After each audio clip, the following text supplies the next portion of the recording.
Howdy, partners. Well, I'm starting with that. Hi. Today, I'm going to be talking about Final Fantasy X. So, of course, last year or so, I think it was last year, I don't even remember anymore. It's 2022 now. Wow, crazy. But I played through Final Fantasy VII. I didn't play it very well, but I really liked it.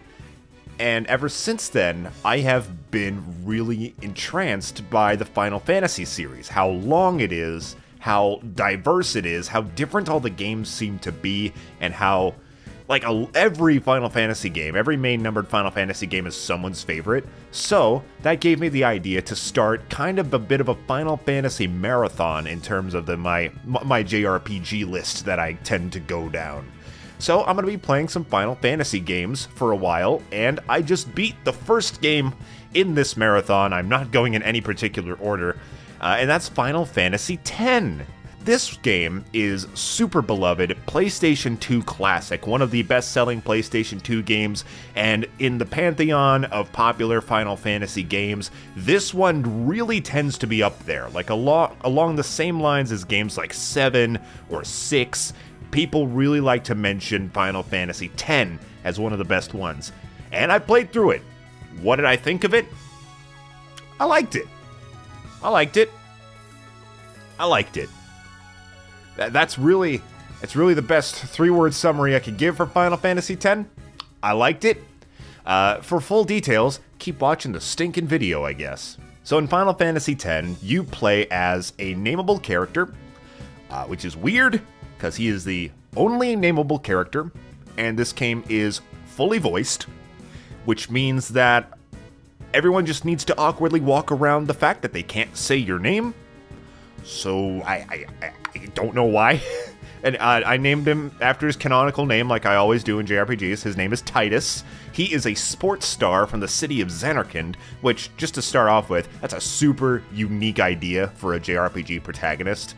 You don't see a lot of sports in JRPGs, but this sport called Blitzball, I'll get more into that later, I promise, is a big thing in Zanarkand, and Titus is a super popular Blitzball player. So, he's playing Blitzball, he's being Titus, doing cool things, blitzing balls in the water. It's like a weird combination of water polo and soccer, and kinda like rugby, I don't know.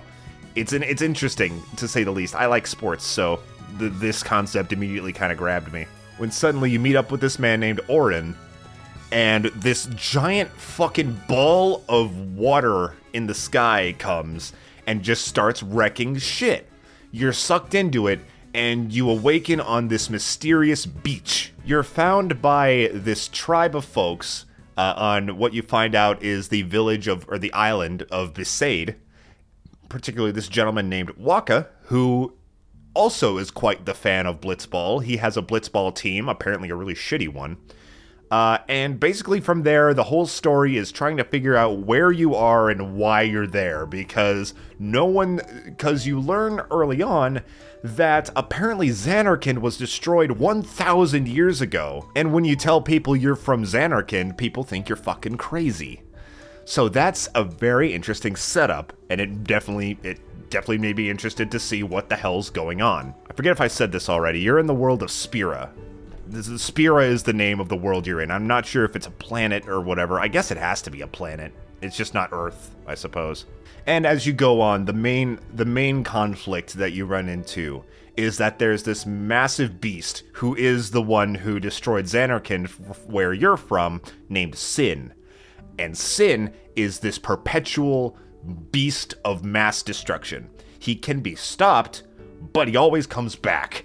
And when he's there, he's just an unpredictable monster who just shows up, fucking ruins whatever is in his way, and leaves. And you never know when he's gonna come, and you can't get rid of him permanently. That is awesome. First of all, Sin already gets points because he's a giant, disgusting fucking whale monster. I like sea monsters. I like the ocean. So that's already points for me towards Sin. And the fact that he is just this unpredictable, mysterious creature, and that is kind of your big bad for the game, is so cool. The strongest parts of Final Fantasy's plot are honestly Spira as a world and Sin as a threat. Sin is terrifying, his design is disgusting, and the mystery of what it is and where it comes from really had me interested. It's awesome. That really kept the plot going for me and kept me interested. Spira as a world is neat too. It's inhabited by a bunch of different kinds of people with different ideologies. The two main ones that you're going to be running into are the followers of Yevon, which most of your party are going to be a part of, as well as the Albed people, which seem to be like a separate... I can't tell if they're a race or just a community or something. They have their own language and everything, and they have their own principles and such. But they are in conflict based on how they think sin should be dealt with. The followers of Yevon want to get rid of them in a more ceremonial way. They think that they need to absolve themselves of literal sins in order to get rid of the monster sin, and then that will make him go away forever, but they're not entirely sure how to do that because of vague religious shit. And the Albed kind of take a more direct approach. They use machines not only in their everyday life, but they want to try to use machines to stop sin, which the people of Yevon are directly opposed to. They consider the use of machine weaponry or machina as a sin. Calling things sins while also talking about the monster sin is so confusing, but you get my idea. They don't like it, so they're always in that conflict, and it's cool to follow. It definitely helps build the world. It helps fuel conflict and such, and I was interested in exploring these two different sides, because each kind of have their pros and cons in some things, and you definitely see like the seedy underbellies of both ideologies as the game goes on, and it's really cool to discover that. Now, I wanted to mention this at the start. The next thing I want to get into is the characters. I wanted to say this. I apologize because the only Final Fantasy game I've played up to this point, as I said earlier, is 7. And I don't know if it's like uncouth to compare, like constantly compare Final Fantasy games with each other. I know that Shin Megami Tensei fans get kind of annoyed when you constantly compare it to Persona when you've only played one versus the other. And I know this isn't exactly the same thing because, of course, this is still Final Fantasy. It's not a whole new series, but the Final Fantasy games all seem to be so different, wildly different from each other. It almost feels like they're different series. So I could not help myself but to pretty frequently compare this game to my experiences with 7 as I was playing it, and I do want to share those as I'm talking. So the one thing that I am sad to say with Final Fantasy X is I did not find the cast of characters to be nearly as strong as that of Final Fantasy VII. It's a fine cast. I didn't dislike it. I didn't actually dislike any of the main characters. It's just I was also not super crazy about any of them either. So let's go over them. I like to go over my fucking party members. So you start off with Tidus, who I thought was a breath of fresh air. He is, of course, the main protagonist of the game, and I liked him because he's a big fucking idiot. He's kind of a jackass, and I appreciate that. Usually when it comes to JRPG protagonists, at least from my experience so far, they kind of fall into two archetypes. They're either bland and have absolutely nothing going on, or they're more serious and kind of dreary, kind of like Cloud. Tidus, however, is neither of those things. He is a lot more of a force of personality than I'm used to when it comes to playable characters in JRPGs. He's an idiot, he's kind of loud, he's a little brash because, you know, he has this celebrity status back where he's from. People really respect him for being really good at Blitzball. And while he does grow, so he's a little bit less annoying as the game goes on, the fact that he's so loud and bombastic, I thought was cool. I thought I really liked having Tidus around. I thought he was a great change of pace compared to a lot of other games I've played recently. Then the first confirmed party member you meet is Wakka, who I really liked. He is, he seemed like a very down-to-earth and kind person. He's got this chill tone to him. You know, he's an islander. I think that the people of Besaid are supposed to be based more on like Pacific Islanders and such, and he's like super chill. I would say he's committed, but he's also the captain of this, the aforementioned shitty Blitzball team, and they just seem to be in the business of having fun, which, you know, there's something to be said about that. They're not very good, but they're also not super bothered by it. They just like playing Blitzball, and that's fine. And that really lends to how chill Wakka is, and I just really liked having him around and learning more about him. You start to learn about his brother, who was killed by Sin at some point in time before Titus washed up on shore. You start to feel for him, but then later down the line, you start to figure out he's got a bit of a prejudice against the Al Bhed people, and things start to get a little bit uncomfortable. And then you can't help but like Wakka a little bit less from that point onward, you know? You don't want to praise the racist too much. You know, it's very much that kind of thing. It's not like a disagreement. He is absolutely prejudiced against the Al Bhed people, and it makes him a little bit less likable, but that's fine. I don't mind flawed characters like that. You also have Lulu, who I thought was super unremarkable. Her design is cool for the most part. There's one very glaring flaw about her design. You know, look at her mostly, and she's very attractive. She, you know, big titty goth mommy, great. Points up for me. But what the fuck is that snake's nest of belts on her dress? You know, it seems to be a running joke that Tetsuya Nomura loves to put belts on people, but this is stupid.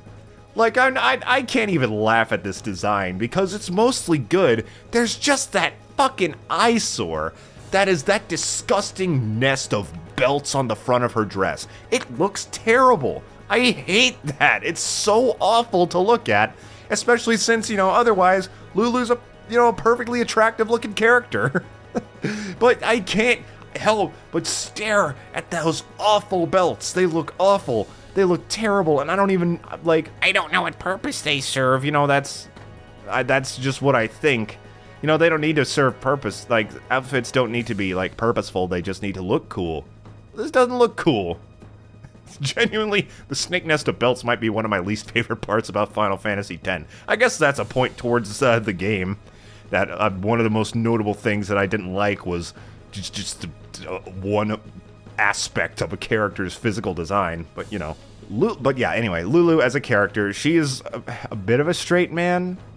But even then, like, she doesn't really interject much. You learn a bit about her. She just seems really inconsequential. I never felt terribly, like, connected to her at any point. Honestly, she might actually be my least favorite of the main characters. You also have Kimari, who, for a while there, doesn't talk at all.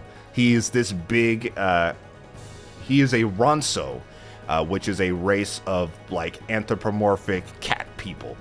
And he looks really cool. He's a really nice design. And for a while, he doesn't talk. He does end up talking later, and the first time you hear him speak, you're like, ooh, oh, fucking Kimari's talking now. And it's a really cool moment. It's you kind of see it coming in the actual cutscene, but it's a really nice moment. I mean, I thought for a while that I wasn't terribly into Kimari as a character, but I mean, then I think back to how I reacted when he first opened his mouth, and I thought that was pretty cool. That was a cool moment, and it definitely impacted me, so I guess I like Kimari a lot more than I thought. And plus, he does get some really good development down the line. He's just a quiet guy. I think that he could really do with a bit more development in, like, the gentle giant sense, because most of his personality is that he is dedicated to this other character. I think I'll talk about her next. And he's quiet. He doesn't come off as, like, a gentle giant or anything. He's just a quiet guy. And that kind of leads to one of the bigger problems with the characters in this game. It doesn't feel like their personalities go all the way in the directions that they wanted them to. I feel like, weirdly enough, this game could have gone with more cutscenes, or something like what Xenoblade Chronicles eventually did in the heart-to-heart system, where you can just discover, like, just these small conversations that happen between characters, or like the support system of Fire Emblem, stuff like that. That would have really gone a long way in helping make the characters more connectable and likable. Then there is Yoona, who is a priestess, if you will, of the people of Yevon. She's referred to as a summoner, and she is making a pilgrimage across Spira because it is her duty and the duty of the summoners to help defeat sin and bring upon the calm, which is the time between when sin is defeated and when he is eventually resurrected. Yoona is probably one of my favorite characters in the game, but not...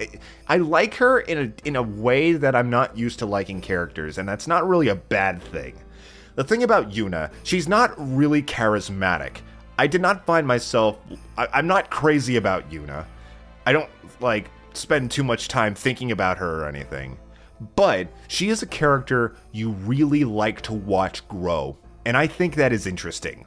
She starts off being kind of not very confident in herself, as well as kind of blindly following what she's being told to do by the higher-ups of the people of Yevon, the Church of Yevon, if you will. And you really watch her growth throughout the whole game. You see her think for herself a bit more and become more confident as she learns more about, you know, the seedy underbelly of the Church of Yevon and such. So it's really nice to see her grow, but I can't say I was terribly excited by her or that she left like much of a big impact on me, and that can really go for a lot of the main characters of this game. My favorite character, however, is Auron. I'd say that he is one of the best developed characters in this game. He is this wise, older guy with this big fucking sword, and his arm seems to be kind of fucked up. He kind of always has it like in like a makeshift sling in his jacket. He's got a really cool design. He looks older. He's got this like salt and pepper hair going on, these glasses, this scar, this jacket that covers part of his face. And his personality is probably the most unique of all the characters because he seems to have this like really stern, fatherly demeanor to him, but he's also got a sense of humor. Auron was probably the character I came closest to having a real connection with as myself as a player. Just because, weirdly enough, he ended up having more personality than a lot of the other characters. A lot more like of a diverse and believable personality. He's up there with like Waka in terms of characters that I was actually excited about, excited to see and excited to hear talk, rather than excited to watch them, you know, be part of this experience like Yoona was. Plus, the dude's just cool. Auron is a real badass motherfucker. I like Auron a lot. He's cool. He's funny, a little bit. He's not like jokey or anything, but he can have a joke every now and again, and I do appreciate that. I really wish I could run into more characters like Auron. He's awesome. I think he is the one character I am 100% behind. I loved him. And finally, there's Riku. She's fine. I did like her a lot. She is probably the funniest character. She has a few good jokey moments. There's this one clip, actually, where you learn that she's afraid of lightning, and naturally you go through this whole valley that is constantly being bombarded by lightning, so that's great. There's one clip where she's trying to talk to Yoona, and then she's interrupted by a lightning strike, and she just yells at the sky, "Quiet!" That was pretty funny. I like that. It was a very funny moment. Riku's fine. She actually is the first one to discover you. She's an Albed, and she's the first one to like find you as you're floating in the ocean after Sin attacked Zanarkand. And you're with her for a while before you really know who she is, and then you meet up with her again later. And she is definitely another pretty forceful personality. She's very peppy. She's younger. I think she's like 16 in this game, so she has that like youthful energy to her as well. And she's another a character that is a bit more exciting than characters like Yoona or Lulu or such, because she's got a lot more personality to her, and that's fun. Riku is fun. She's fine.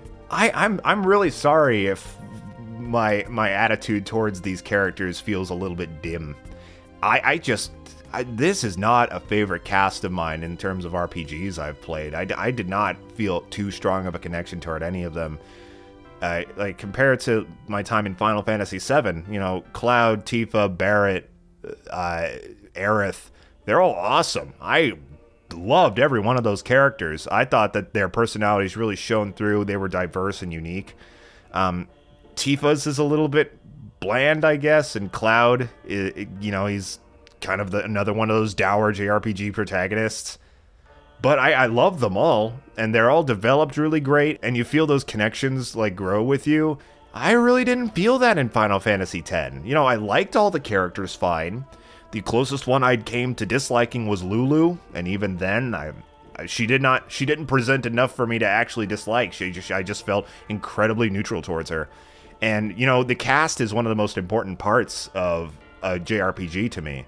And I'm kind of sad that I didn't, you know, connect as much to the cast of Final Fantasy X as I could have, or as other people did.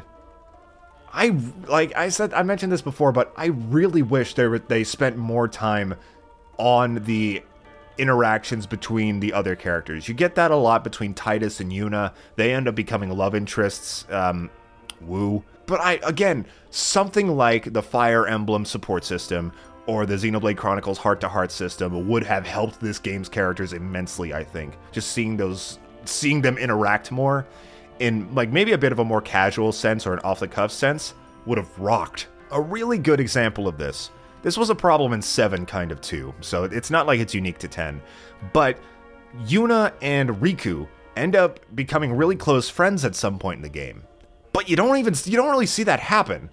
They meet, Yoona, with startling quickness, decides that she wants Riku to come with her and become one of her guardians, which are, you know, basically the official role that Tidus, Wakka, Auron, Kimari, the role that they have is that they're there to guard Yoona.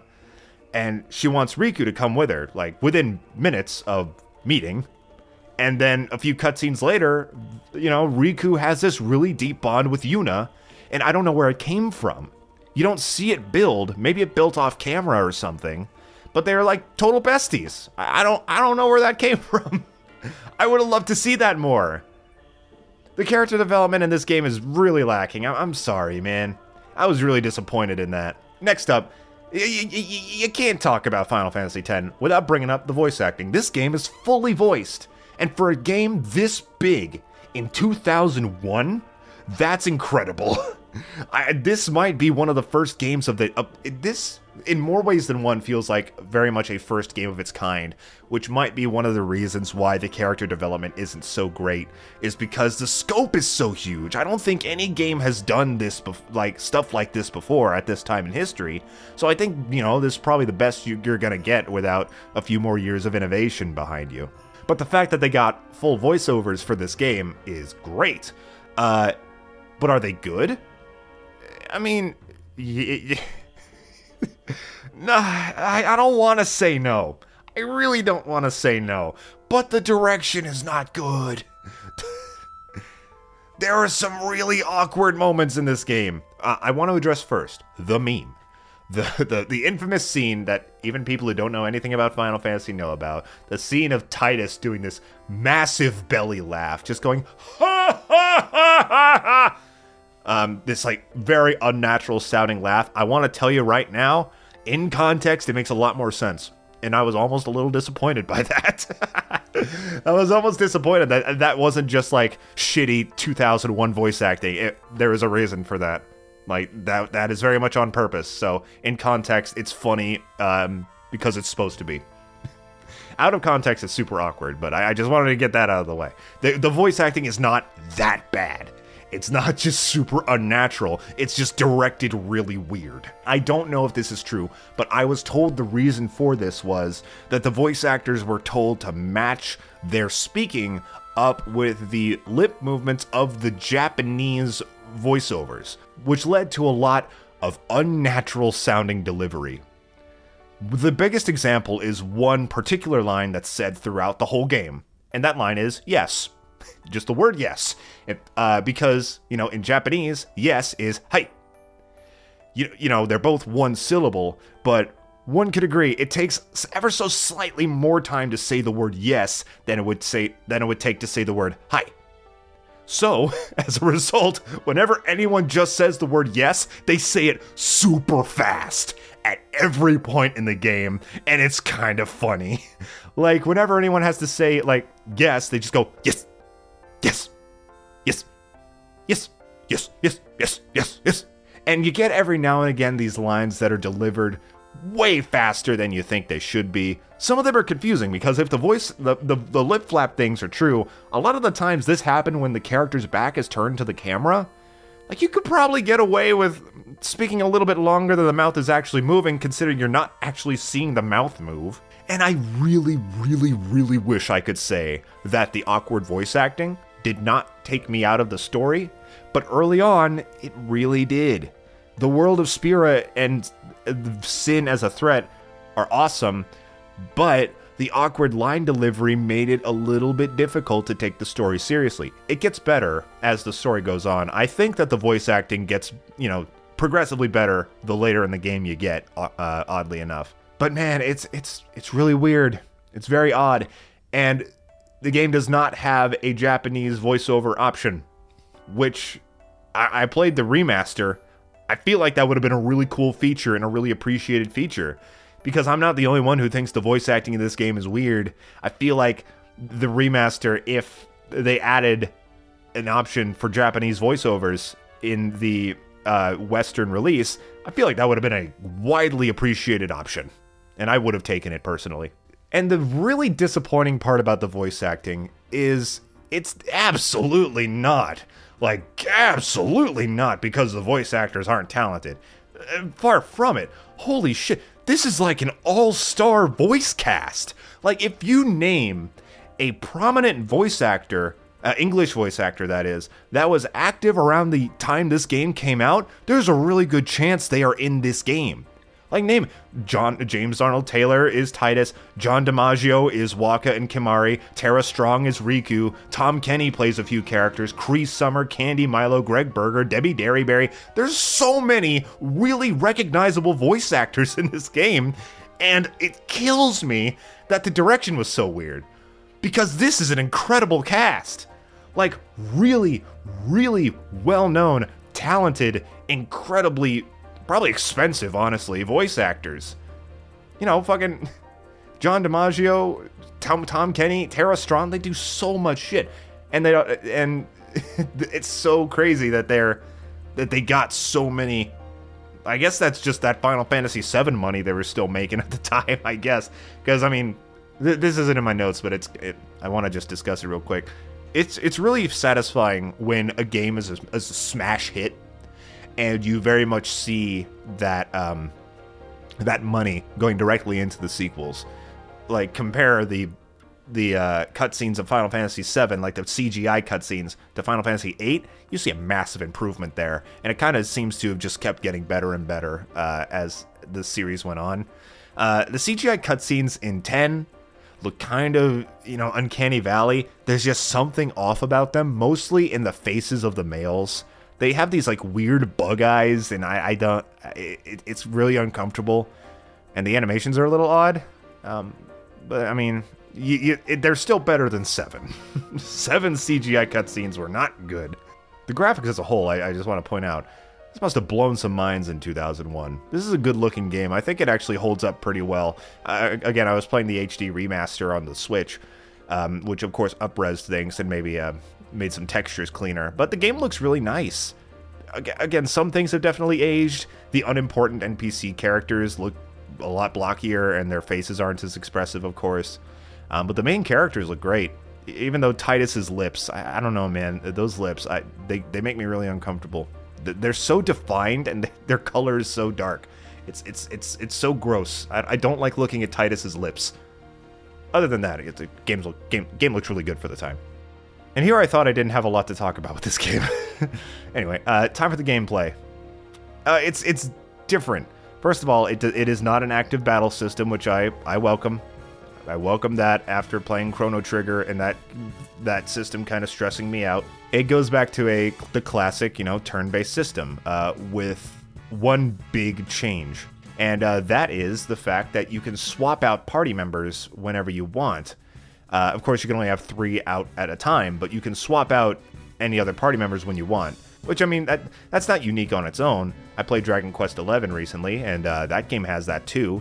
The only difference is, in Dragon Quest XI, if you swap out a party member, that takes your action for that turn. And they basically go to the back of the queue in terms of turn order. In Final Fantasy X, when you swap characters, they can act immediately, which I thought would be a little bit OP. I thought that would make things a bit too easy, but it didn't. The game is really well balanced around that, and it was so much fun to strategize. It really took a weight off of your shoulders too. Like, you don't, like, if someone's not really right for the job, you don't need to worry about wasting your turn to swap them out for somebody who's a bit better suited. Or you can just fucking swap out people. Like, if there's more than 3 characters that are useful for this fight, you could just keep swapping them. You can keep rotating them around and strategize that way. It's great. It's a really unique battle system. And it doesn't sound that unique, but that little detail of being able to swap a character and have them immediately act right after it, it's great. I really liked it. One thing that doesn't make sense, though, with this kind of system, you would think that if your characters died, like if you had a total party wipe, you could just swap in another 3 characters to take over for them. No. If those 3 characters die that you're using, if they all die at the same time, it's game over and you start back at your last save. I guess all the 4 remaining characters that are still alive just decided, it's kind of hopeless. We give up. Let's go ahead and kill ourselves now. That's disappointing. Because even in Dragon Quest XI, you know, if you're using, that the party you were using died, they just kind of swapped out. I guess that would have been difficult to balance, I guess. I mean, it's just odd in a semantic sense, but I guess in a gameplay sense, it makes sense. Sense. Oh, dude, I'm recording this during editing. I can't believe I forgot to mention this. There's a turn order list on screen. It's super useful. I love it. Why doesn't every game have this? It's great. It's brilliant. And patch this into every game that's ever existed. Anyway, back to the old stuff. Another part of Final Fantasy X's gameplay that I loved was the sphere grid. This game doesn't have a traditional leveling system. Essentially, instead of leveling up, you just use this massive fucking interconnected skill tree. And this rocks. Each time you level up, you essentially get 1 movement on the skill tree. And there's a whole bunch of different paths you can take and abilities you can unlock along the way. It's kind of hard to explain through voice without actually showing you. And maybe that's why the tutorial for the sphere grid is so bad. This is another problem I have with the game. It doesn't come up terribly often, but the tutorials tend to overcomplicate things. They, like, especially for the sphere grid, like, it's like a 2 to 3 minute tutorial that explains absolutely every step that you would take to level up. And it made the sphere grid look really intimidating at first, and then I actually got in and used it, and it's the simplest thing in the world. It was really intimidating because the tutorial made it seem so complicated, but it really is not. And that was a little weird. But as I said earlier, the skill tree is interconnected. All of the character skill trees connect to one another.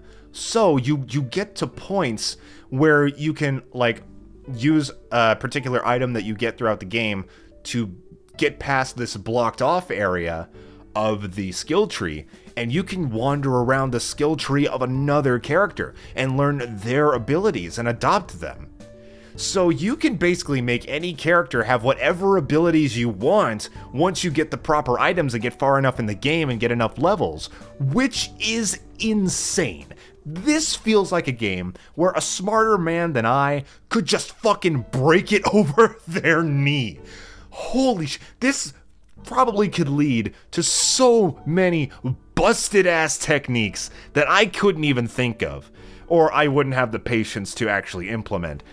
Oh, I bet that somebody who, like, there's people out there that play, like, the same RPG over and over again just to see how, you know, powerful they can get, how much they can implement different strategies and stuff. I bet there are absolutely people like that for Final Fantasy X who just find new ways to destroy this fucking game. Yoona, oh my god, Yoona. Here's just a little bit of a heads up. Just give Yoona the attacking spells. She's a healer by default, but give her some attack spells. You'll thank me for that. She will be an absolute shit wrecker. She'll be the only party member you need, practically. By God, what a terrifying woman she becomes. It's great. It's wild. And the amount of strategy that it leaves is... the sphere grid is amazing. I love that it's there, and I loved leveling people up so that I can use it more. There's actually 2 different kinds of sphere grids. I chose the simple one on my first playthrough. There's also an advanced sphere grid. I actually have no idea what that's like, but if I ever play this game again, I'm going to use that, because I bet that leads to even more insane strategies and stuff and abilities to break the game. I'm excited to try that someday. Another thing I found really odd about this game is how linear it is. So, Final Fantasy 13, right? I've not played it. I actually really want to. I'm curious about it. One of the, like, people don't like that game so much. One of the main complaints I hear about that game is how linear it is. How the game feels like a hallway, I've heard. Weird, because this game feels like a hallway. There is not a lot of exploration in Final Fantasy X.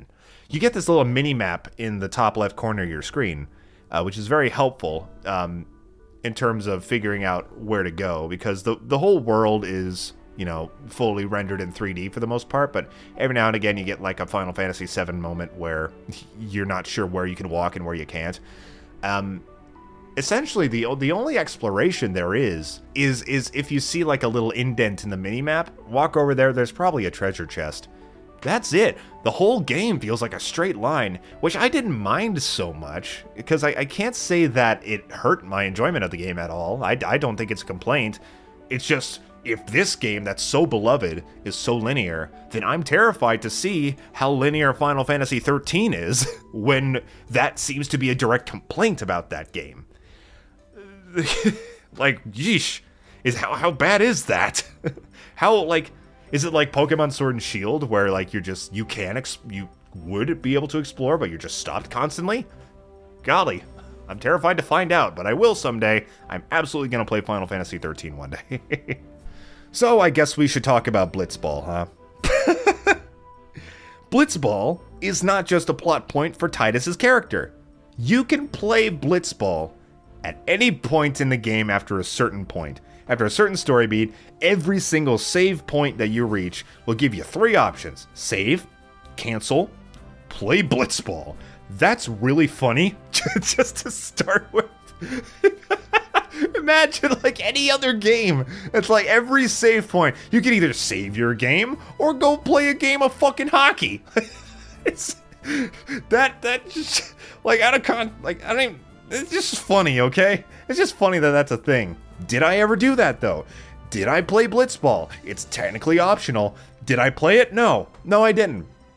There is one required Blitzball game that you need to play to progress the story, and I think it does absolutely everything in its power to make sure you have the worst first impression of this minigame that you possibly can. First of all, the tutorial, again, it feels like it, once again, like the sphere grid, overcomplicates everything.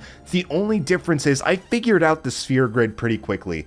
Blitzball, it still feels simple, but I didn't get it.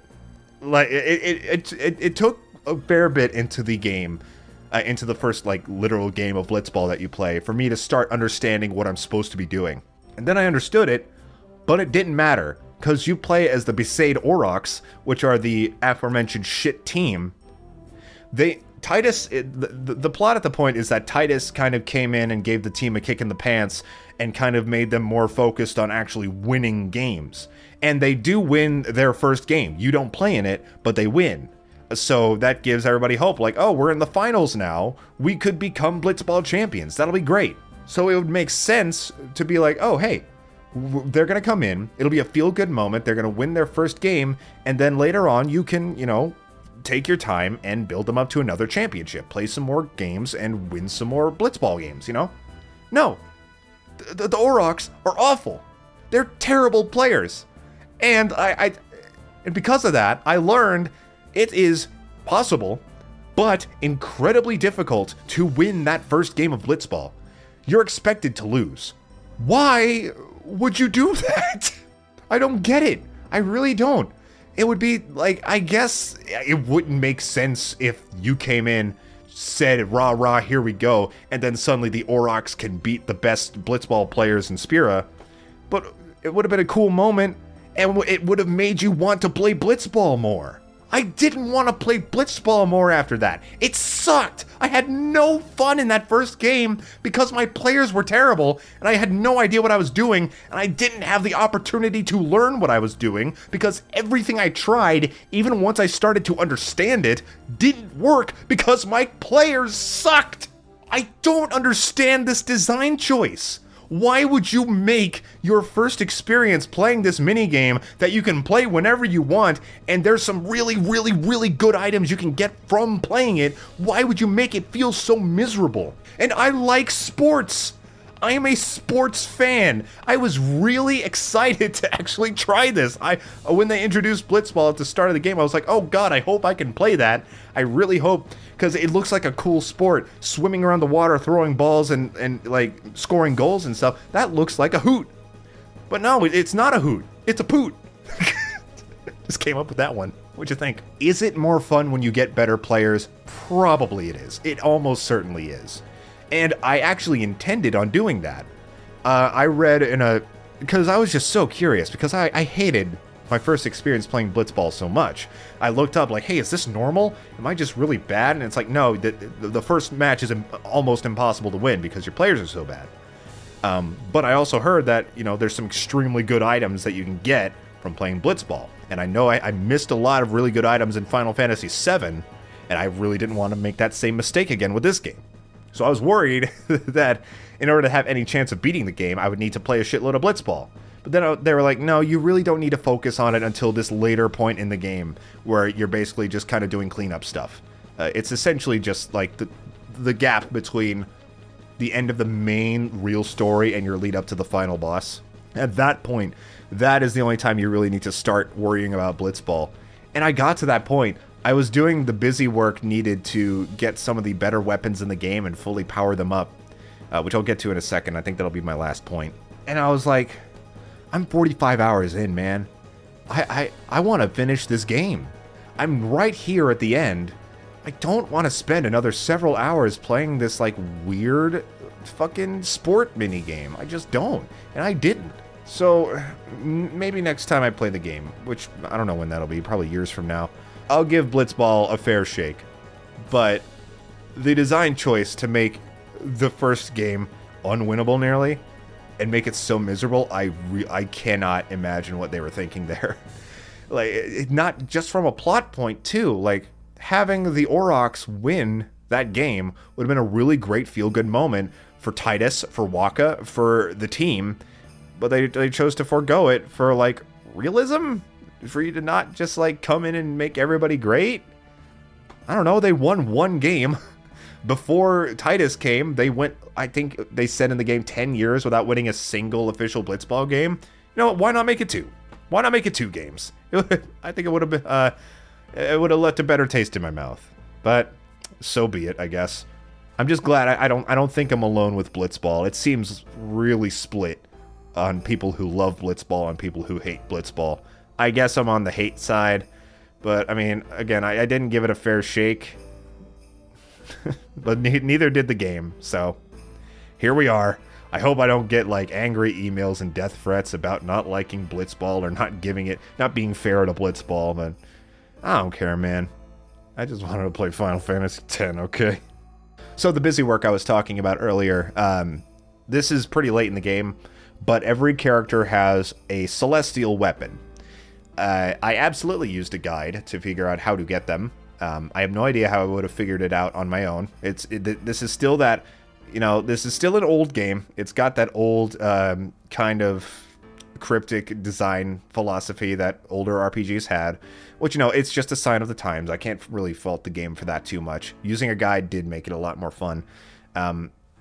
But it really did require a lot of busy work to get some of them to get some of these weapons, which, I mean, you can't make it easy. Some of these weapons are some of these celestial weapons, they're just so overpowered, so you gotta make them difficult to get. But gosh, I don't know if it was very fun to get some of these. I only fully powered up 2 of them, for Titus and Yoona. Yoona, I think, is the only one you really need. I really recommend fully powering up Yoona's celestial weapon. It's called Nirvana. Just look up how to do it and do it. It's actually one of the easier ones, I think. It still takes a lot of time, and it's kind of frustrating how much time it takes and how much busy work it feels like. But it's not that bad, and it's so useful. Essentially, it makes it so that Yoona only uses 1 MP per magic attack, and by the end of the game, I had like a maximum of 600 MP for Yoona, so she could just spam her strongest attacks and wreck everything. But that said, it didn't make the game a cakewalk at that point. Just having her super powerful weapon and Titus's, it still made the game challenging. I still had to think about my moves, but it wasn't. It made it a lot more doable, and I really feel like I would have had a lot more frustrations if I didn't do that. So, just as my advice, you do not need to get all of the celestial weapons to beat the game, or to even have a chance. But I really recommend at least getting Yoona's. It'll make your life a lot easier. And look up a guide. If you want to go classic, get the Final Fantasy X strategy guide. You know, make it like in the old days. I kind of want to do that. One of these days I want to get like an older RPG and buy like the actual strategy guide for it, because some of those games kind of expected you to do it, to buy the strategy guide to figure some things out, since that was back when you needed to make, you know, all your games last a while, and it was before the internet was so prevalent. So maybe I'll just experience that classic experience that I didn't experience since I didn't play JRPGs growing up. So, that's about it. I feel like I don't know if I properly expressed my opinions of Final Fantasy X here, but I liked it. It did not leave that big of an impact on me, though. I definitely do not like this game as much as some people do. Some people are absolutely gaga over Final Fantasy X. It's either super nostalgic for them, or they just fucking love it. And that's great. And I definitely did like the game. I'm with you there. I'm with you that it's a good time, and I recommend it. But you know, combined with some of the weird gameplay decisions and the subpar cast, in my opinion, I can't say it's one of my favorite JRPGs I've played since this resurgence I've had an interest in it. I do recommend it though. It was fun. And I think I am gonna give Final Fantasy X-2 a try, since, you know, I got the Switch version, the Switch remaster. It comes with both games.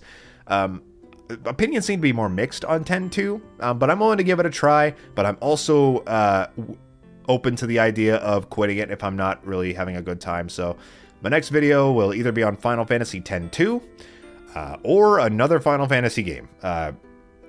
I'm very torn between playing 6 or 9 next. I know Thorn did a full stream LP of 9, so go watch her Let's Play of that game. I have not, because I don't want to spoil anything, but I probably will once I actually finish that game, so check that out. And keep an eye out for my continued Final Fantasy escapades next time. Bye.